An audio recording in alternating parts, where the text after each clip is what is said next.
Hi, and welcome. You're listening to the X22 Report. My name is David. This is episode 1098A, and today's date is October 11th, 2016, and the title of the episode is The Central Bankers Have Taken the First Step in Moving Towards a Cashless Society. Now, before I get started, I just want to make an announcement. I placed an interview with Harley Schlinger on the X22 Report Spotlight YouTube channel. So all you need to do is go over to YouTube, type in X22 Report Spotlight. It'll bring you right to the video. You can also come over to the x22report.com site, scroll down a little bit, look over to your right-hand side. You can play the video there. Or you can go over to newssentinel.com. Same thing, scroll down a little bit, look over to your right-hand side. You'll see the video there, and you can play it right on the site. Let's get into the economic collapse financial news. Now, today on the market, we see that the Dow was down by 200 points or so. Gold slipped around $6 or so. And we can see right now that the economy is continually deteriorating. It's not improving. It's not getting better. We see a lot of the indicators are equal to or worse than 2008. We're continually covering this, and we are realizing now that the U.S. government central bankers, they're backed into a corner because the economy is deteriorating very, very quickly. And we can see right now that the United States government central bankers, they're not going to have many options left here.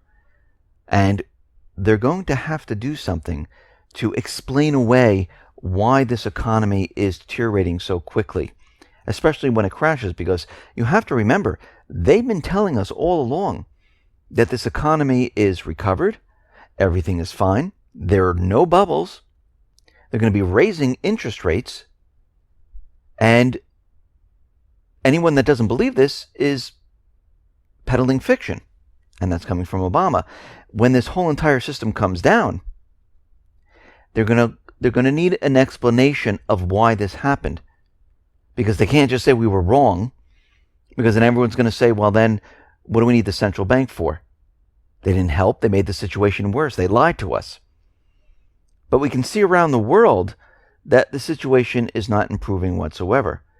We know that Greece has very high unemployment. Austerity is being pushed on the people, and that is so Greece can get more debt. And the Eurozone finance ministers say Greece, they'll be able to receive another 2.8 billion euros in bailout loans after deciding that Athens had progressed sufficiently with all the reforms and austerity. That doesn't mean they improved the situation. It doesn't mean that the people are all working now. What it means is they cut their exposure, more people are out of work, and they're doing what the central bankers want. So they can put more debt on their books, so they can pay the creditors. And what this really means is they didn't want Greece to collapse, because that would look bad for the central bankers. Adding more debt to the country and then collapsing it does not look good, because the rest of the countries around the world are going to say, whoa, what just happened here? This is why they push for austerity. This is why they want them to cut their expenses, so they have the ability to take on more debt. They don't want them to get rid of the debt. They want them to take more debt and just barely stay afloat. We see right now the U.S. government central bankers, they are blaming millennials for what is happening in the economy. They're saying the economy is lousy because the millennials, they're not spending their money. They're not buying goods. They're not buying furniture. They're not buying jewelry. They're not buying gadgets. And the question is, why aren't they? Well, most of the millennials, they can't even find a job. Those that are graduating from college, the student loan debt is very, very high, and they only can find part-time work. And you have to remember, the value of the dollar has decreased so much that it really doesn't go that far. Especially when housing prices continually moved up, rents continually moved up. Getting a part-time job and having the student loans, that's not going to help. And the millennials right now, well, they have it a lot worse than many of the generations, because they're in the downside path of this entire fiat system where it is crashing. Now, the baby boomers who came in the 70s, they came in the beginning stages. Very low debt. There was hyperinflation or inflation. Interest rates were very high.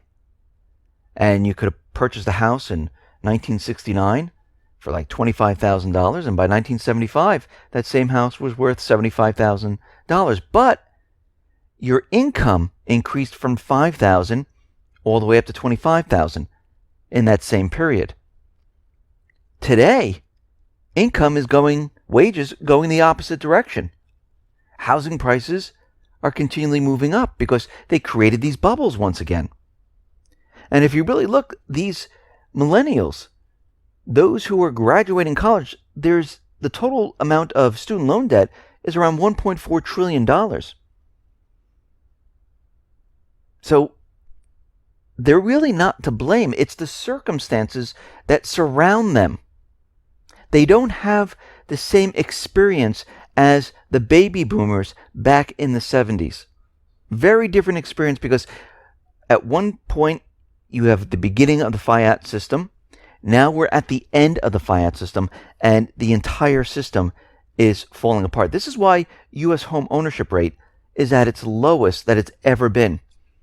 Because nobody, the upcoming generation, cannot afford homes. For millennials, the home ownership rate fell to 34%, from around 40% for young adults in prior decades. Over the past 3 decades, the U.S. averaged nearly 120,000 more business births than deaths per year. Between 2008 and 2011, on average, 30,000 more businesses died than were born. And this is according to the Census Bureau. The core of the U.S. job creation machine has been faltering and is not a sign of a healthy or even a recovering economy. Like I said, we're at the end game here. This is what it looks like when the entire system is imploding. It's a completely different experience coming off the gold standard in 1971 when the fiat system was being created and all they had to do is have inflation, raise interest rates, and everyone felt good. The opposite is happening right now. We see the Federal Reserve Labor Market Condition Index. Well, that is crashing. They were expecting a 1.5 rise, and it plunged by 2.2% in September.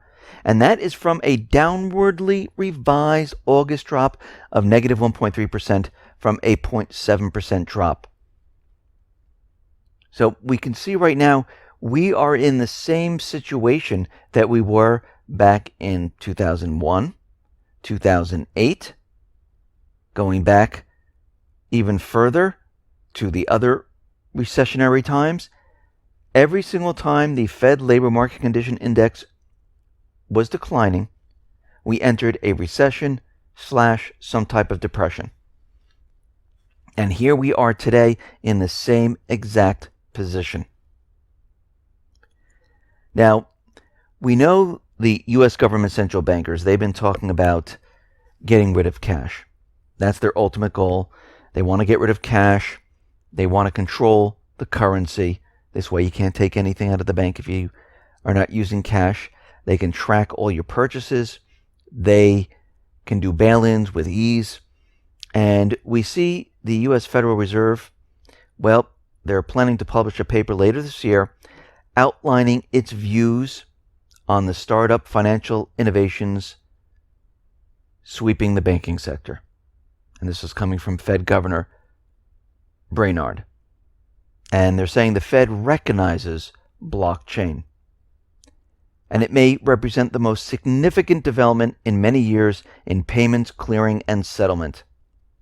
And the central banks right now, he says, they are working to set this up. They're conducting a 360-degree analysis, and they will move forward with this maybe by next year. Because right now, the banks, the central banks, they've been testing the applications of blockchain for trading derivatives, and it's a way they can replace the existing system. So here we are already. They are getting prepared and ready to do away with currency. Everything will go digital. And of course, we know why they want to do this. They have complete control. They can track you. They can shut down your purchases at any time. You'll never have cash on hand, so you can't keep anything in your home. For taxes purposes, they'll have records of everything that you do. And if you do not agree with the government or the powers that be, they can shut you down with a flip of a switch. And also, when the entire system comes crumbling down, all they have to do is go into your account and take whatever they need. Of course, it's all digital because you can't take it out. So what they're doing is they're creating a way to have full control of the system. And you have to remember, these central bankers, they do believe that after the economy crashes and all said and done, they're going to restart the system. They don't even question it. This is their plan, to explain away why the crash happened, make people believe that it was another group, another country. This is why we had to go to war. And most likely after the war, depending on how many people are left, they will restart this entire system the way they want. And the only way to get out of this is to get rid of the central banks. People in Europe, people in America, people in Canada, Australia, UK, everyone will need to stand up and say, you know something? We've had enough of this. There's no reason to have a central bank. There's no reason for this central bank to even exist. It doesn't provide anything to the people. Actually, it makes it worse for the people. And at this point, this is what we'll need to do. We'll need to get rid of the disease. The disease is the central bank. This is the main problem. Think about it. Why do governments have private central banks? What is the purpose? The government can create their own currency. I mean, the central bank, they push a button and currency is created out of thin air. They don't have to do anything. Governments can do the same. Actually, governments can do it without attaching interest.